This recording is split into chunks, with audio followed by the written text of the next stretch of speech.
Hello, everyone, and welcome to Take Two Radio. I'm Pam, your host, and I'm here with my co-host, Anthony. Today, we're spotlighting a brand new series, and it's called Sugarcreek Amish Mysteries. It already premiered April 16th on Up Faith and Family and is premiering tomorrow on UPtv, which is April 23rd. If anybody's listening to this after the fact, that way you'll know. It's set in the heart of Amish country. The series blends cozy mystery with themes of faith, community, and starting over. And joining us are the stars of the show, Galadriel Stineman and Kevin Joy. And we are so very excited to talk all about this unique and heartfelt project. Welcome to the show, guys. Thank you. Thank you for having us. Yeah. You're Welcome, very welcome. Now, as I said, my first question is going to be for both of you, but we're going to go ladies first. So, Galadriel, we'd love to know when you decided you wanted to get into acting. And then when Galadriel's finished, Kevin, you could go ahead and answer that same question, please. Wow. When I decided to get into acting, well, I feel like I was born wanting to do it.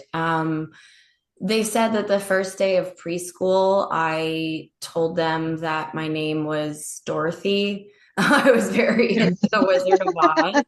And so it was sort of a childhood, dream of mine that, sometimes during your teen years, they're not always so kind and a lot of things can get in the way. And I lost confidence. And it wasn't until really my late teens, when I was in college, that dream kind of got reignited. And I figured, if not then, when? So I saved up enough to live in LA for 9 months and see what happened. And that was almost 20 years ago. So I guess some stuff happened. some stuff happened. Now I'm right back. I'm right back where I started, but still doing it. That's the difference. Yeah. Kevin? Yeah, I same thing. I was always interested in acting from early on, doing plays in school and church and things like that. And I think that when I've thought about it, kind of one of the moments that hit was when I was a kid. I went to see a double feature with my parents of Phenomenon and Twister in theaters. It was back-to-back movies. And I remember coming out of those, just my mind being blown by that cinematic experience, especially Twister. And I think that planted the seeds of, I think this is something I'd like to do. And then just kind of continued on through high school and everything, making short films and acting in things. And that just kept growing that until I got out of high school. And then I started to pursue acting full time. I have to say, before Anthony asks his question, as a Midwestern person here, I live in Chicago. Twister is one movie I didn't want to go watch. Fair enough. Yeah, and you have to clarify that he was born and raised in LA, where I was born and raised in the Midwest. However, he now lives in the Midwest too. So we'll see if it's different. That would be like me watching earthquake movies, I guess. So right, exactly. And I can definitely see how Twister would stay with you. That is one that I have watched quite a few times. Big Helen Hunt fan. So, Galadriel, when we first meet Cheryl, she's going through a bit of a life upheaval, a life change. How did you emotionally connect with that and bring yourself into those moments? I think what's unique about this series, at least as an actor, is having the book series to pull from. And so, especially novels, they give you so much more of what the characters are thinking and just a perspective that you don't get from film. And so that really helped me connect with her unique situation. But it also coincided with the time that we were thinking about leaving Los Angeles and wondering if the big city was the place for us and our family. And a lot of what I was going through and we were going through as a family lined up so perfectly with doing this that I actually felt like in many ways I didn't have to dive as deep in exploring her motivations, romance aside, obviously, that I would normally in a role. And also, so rarely do you get to film where it really is. I mean, you know, you're always cheating this for this, or yeah, it's a football field, but it's supposed to be a different school, or, you know, it's this whole thing is shot in Sugarcreek in the surrounding areas. So as an actor, it felt like we had less to lift than I think we do on normal projects. And that just made more room for fun in it. So you know, when we started the series, we lived in LA. And when we ended the series, we lived in a small town in Kentucky. So I mean, it really couldn't have come at a more parallel time. That's awesome. I think our listeners can really appreciate the book to series connection, and there's a lot of them being filmed right now, so that's a good sheet to have. Yeah, you know, it is nice, and it's in some ways you get a little less creative control than you might otherwise because it's characters that have been pre-established and already have a following. But in other ways, it gives you so much more to start with. And we're huge readers in this household. I mean, I know I have an odd first name. It's from Lord of the Rings. Our kids have literary names. So, you know, they came to the right people.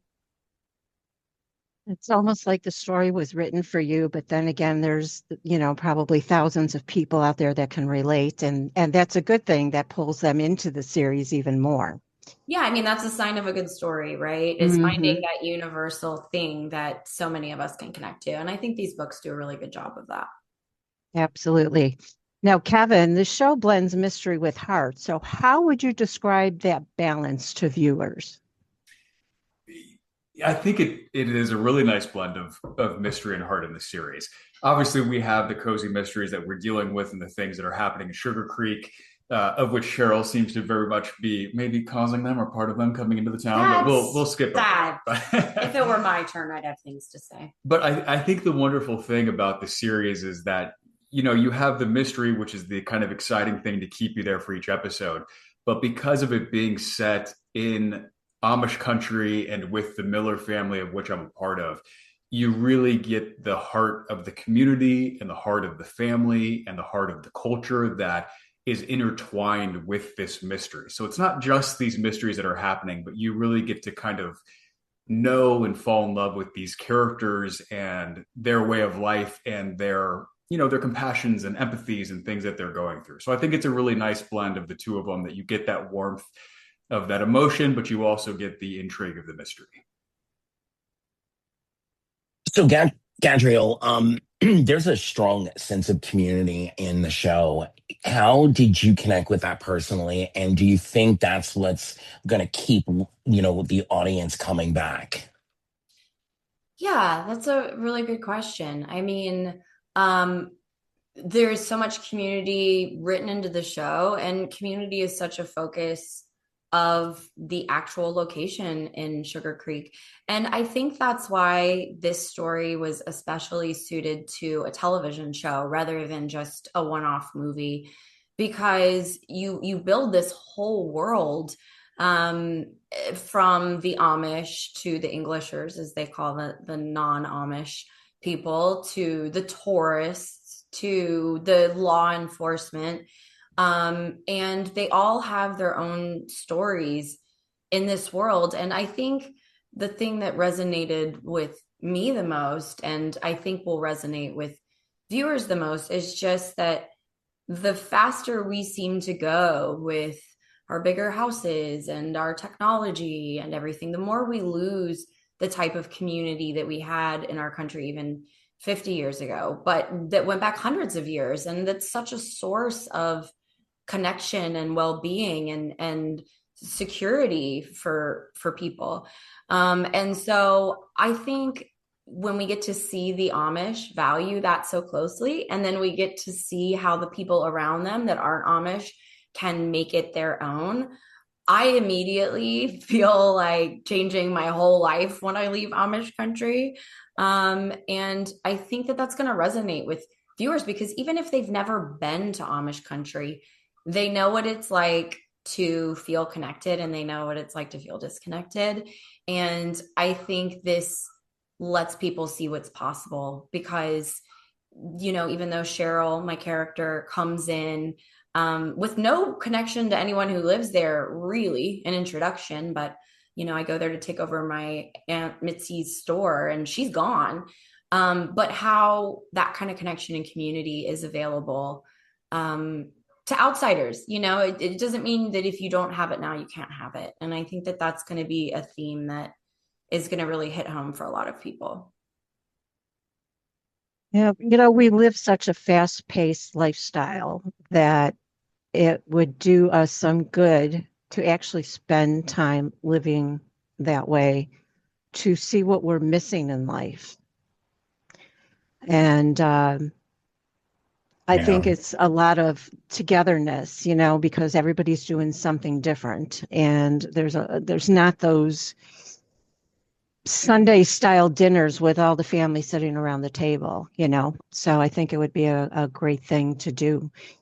Yeah, Kevin, they don't have to, sorry, I was going to say, and they don't have to lose electricity or anything, but there are small things that are easy things that I think we don't even realize we've changed sometimes. And, I think everybody will take something from that they can use.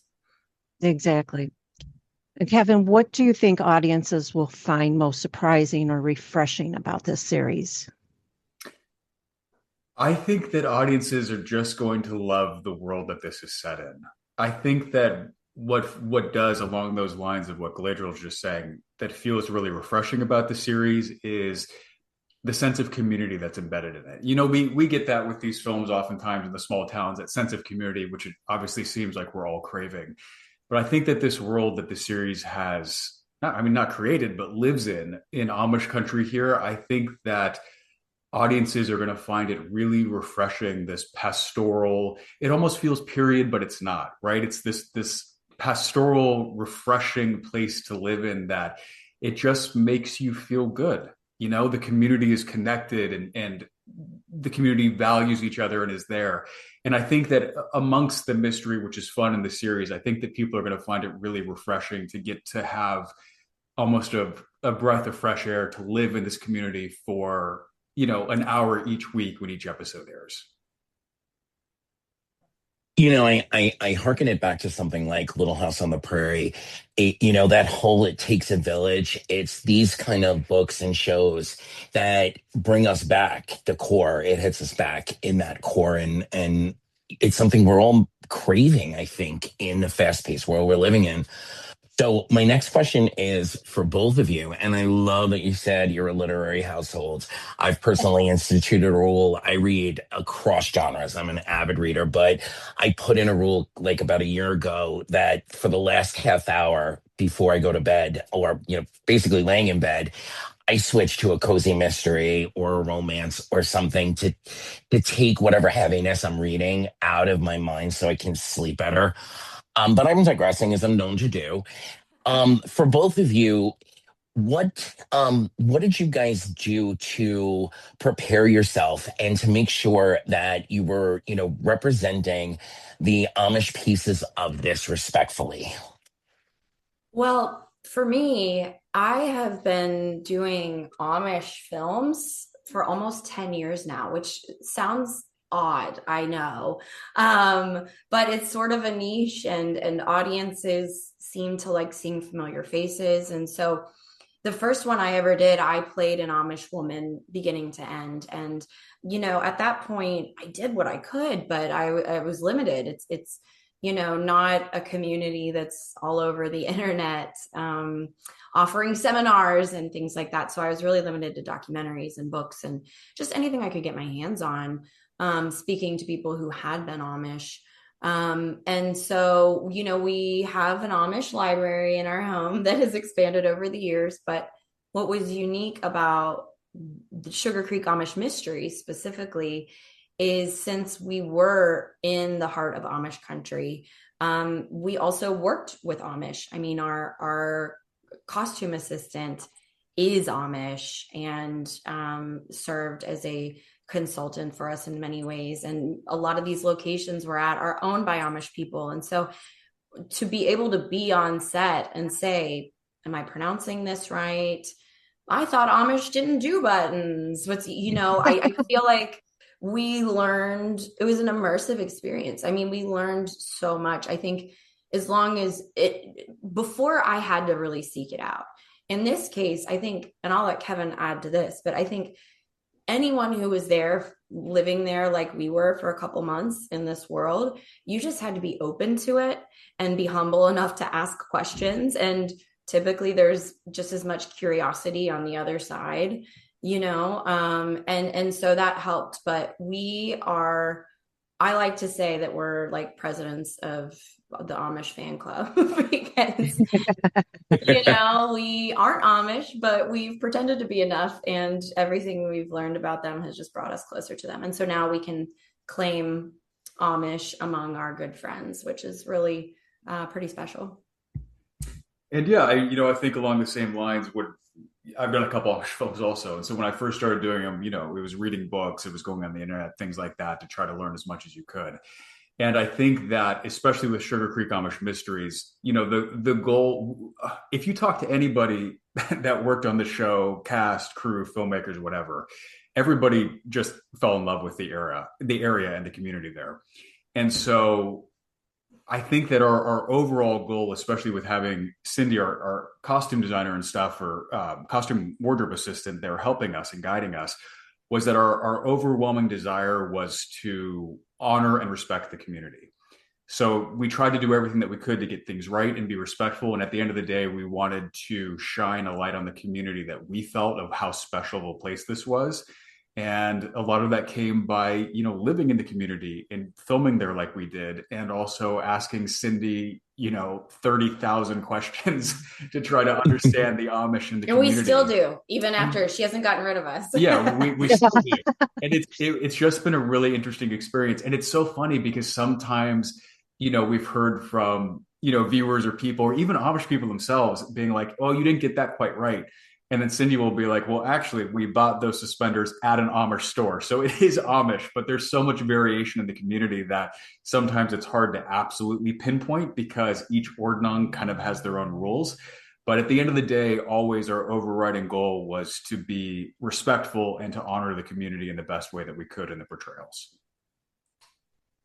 Wow, that's beautiful. It almost makes you, just by the way you guys are talking, makes me want to go there and just see what's going on. Because please do. It's a forest area. I can't believe I didn't know about it. We want to have a vacation home up there. It's so fun. Yeah, you have to go. We're the biggest proponents of people get going to spend time there because it is such a I really hope this show lets people, because it's like what they see is what they can go visit. And on top of what all you see, there's also a huge Swiss settler population, and which means there's cheese factories everywhere. So between the Amish and then cheese factories, which when there's cheese, there's also wine. What more do you need, right? Yeah, I can't believe it's not overflowing with tourists year round, but it's a pretty special place. You just hit 3 items on my top 10 bucket list. I guess I need to start planning a vacation with my partner. So we'll see you while we're filming season 2 then. Yeah. Oh my God, an on-set exclusive interview. That'd be awesome. Right. Come on by. Come on over. We could be stand-ins, or what do they call them? The extras. Walk-ons or stand-ins under 5. Yeah. all I gotta say is if you show up, they'll toss you in. You get thrown in there. I mean, that's kind of how our kids end up on camera. Oh my gosh, that's wonderful. Well, as a real married couple, in real life, for our listeners that they don't know, you guys are married in real life. Kevin, was there a moment during filming where you thought, this is really special and we're doing this together, and I wouldn't want it to be with anybody else? Yeah, every day. It was good answer. Good answer. Right. Happy wife, my wife's sitting next to me, so I have to. Yeah. No, but we are so fortunate. We've done commercials together, we've done episodes of TV together, we've done other films together. It's really fortunate that we've gotten a chance to work together so much. This business can be hard because a lot of times you're leaving for weeks or potentially months at a time to work on a project. And while that's exciting and fun, when you have a spouse and kids at home, it's really hard to be gone for that long. So the fact that we've gotten to go I mean, do a TV series where we were there for over 2 months, almost 2.5 months filming. I got to have my wife with me. I got to have both of my kids with me on set every day. That became part of kind of the crew family that everybody was so generous and took them in. So to get to go work and do what you love doing, but have the people that you love around you at all times, there's kind of nothing to sacrifice. It's the best of all of the world. So it's really been a wonderful, special thing for us to get to do this all together. And I should note, they made a special effort to do it during our children's summer break. Mm-hmm. And that Oh, made all the difference in the world. So yeah. yeah, so that was just the icing on the cake. Yeah. Wow, I can imagine those school classes. What did you do all summer? I was in a TV show. Well, and they changed schools. So they went from, yeah, I just moved here from LA, but I lived in Amish country for the summer and I was on a TV show. So add that in too. And the kids were like, you're liars. Well, now they can all grab their remotes or their devices. Yeah, I mean, I Mhm. I feel like I tell them, I'm like, I don't think there is another child that has ever been born that has had the exact experience you guys have had. That's for sure. Galadriel, obviously the mysteries keep the intrigue going and give that breath of excitement, but the show really is grounded in faith and it has that feel to it. So what is your hope that folks will take away from, this season, this show?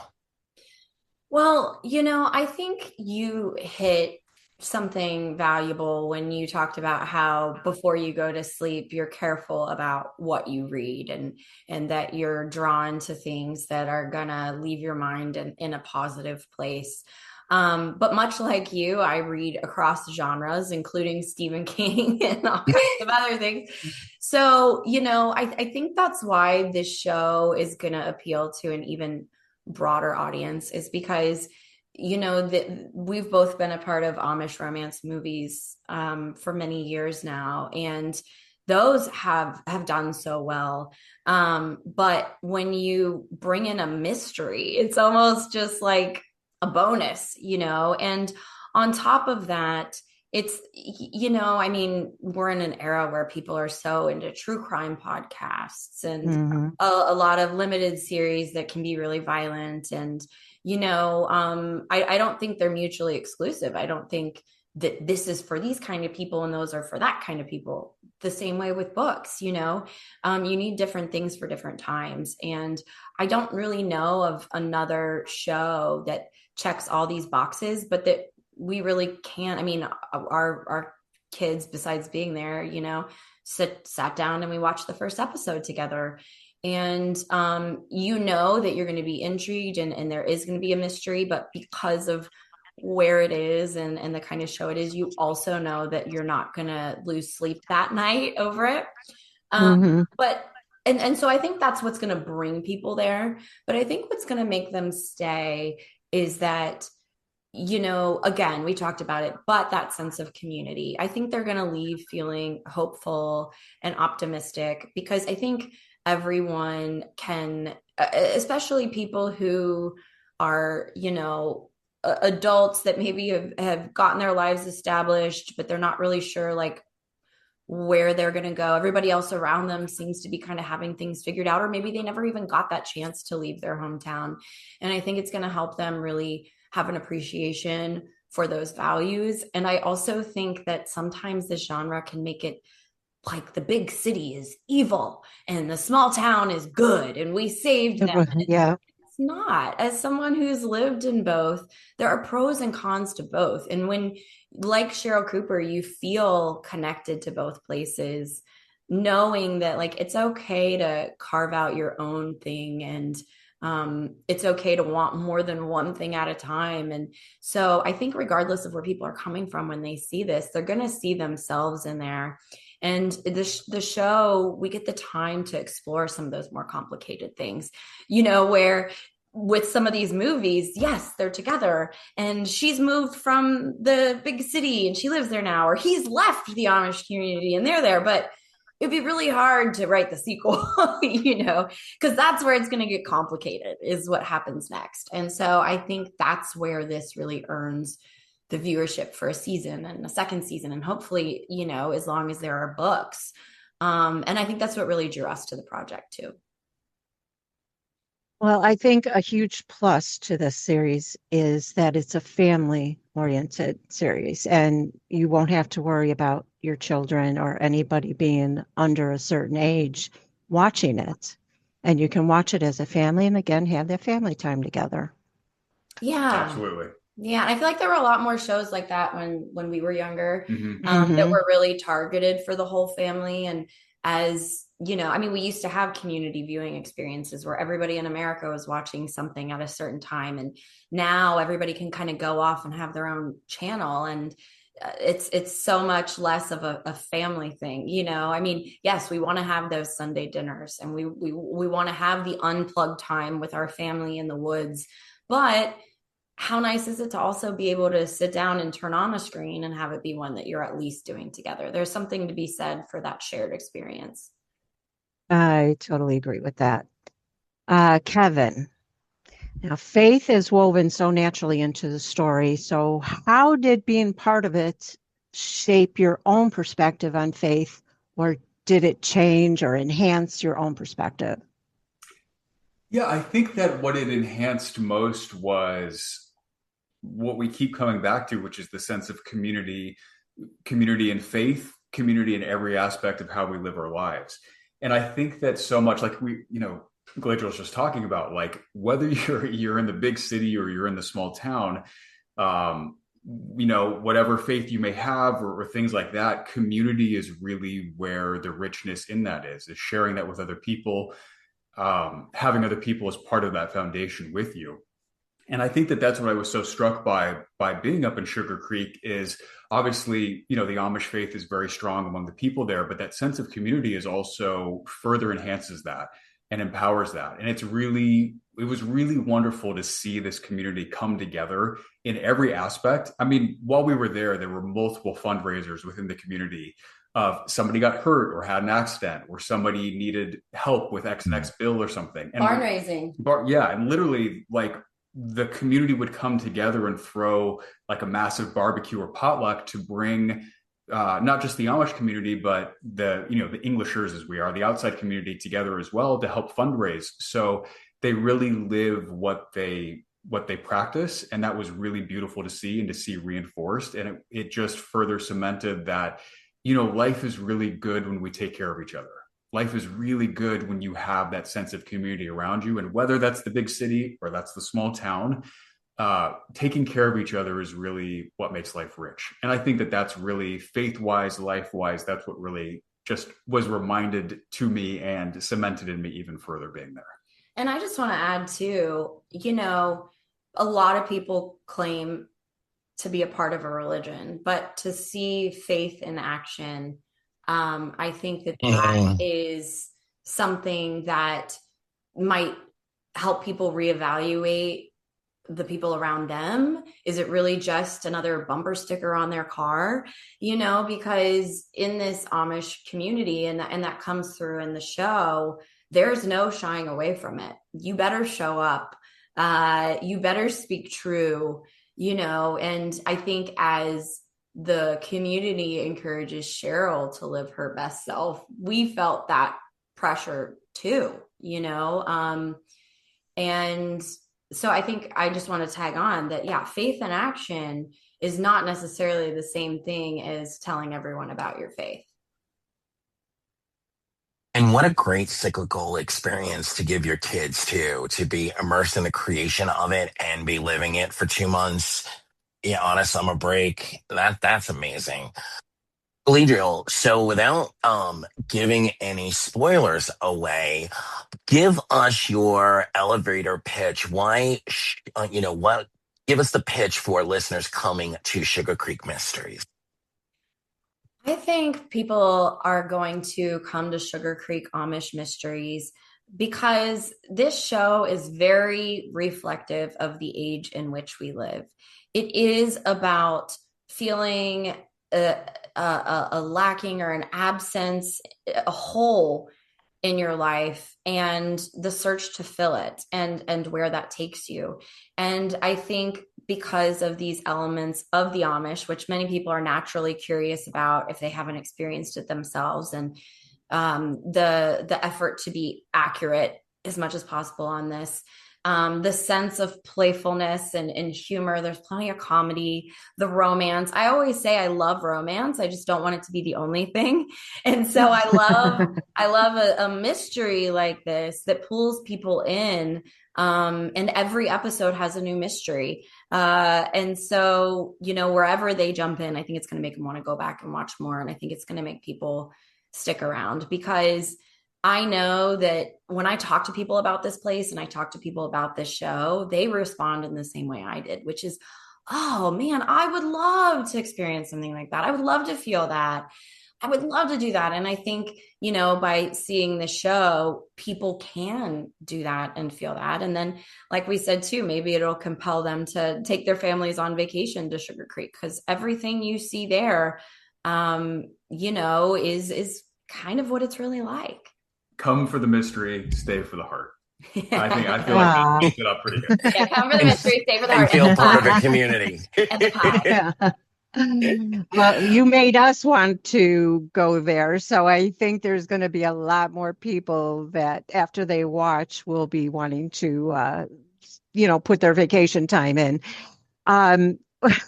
We want to thank you both so much for joining us today and giving us the behind the scenes look at Sugarcreek Amish Mysteries. And I have a reminder set on my television for tomorrow, April 23rd on UPtv, so I don't miss one single minute of it. And I'm sure Anthony does too. I have no doubt on that, because we're pretty much in sync with what we like to do and watch. So even though he lives in Florida and I'm in Chicago, we still have a lot in common. So we do. That's what's great about this stuff too, right? It can bring you together like that. So I know we're grateful for being brought on too, and see, now we have this community. That's right.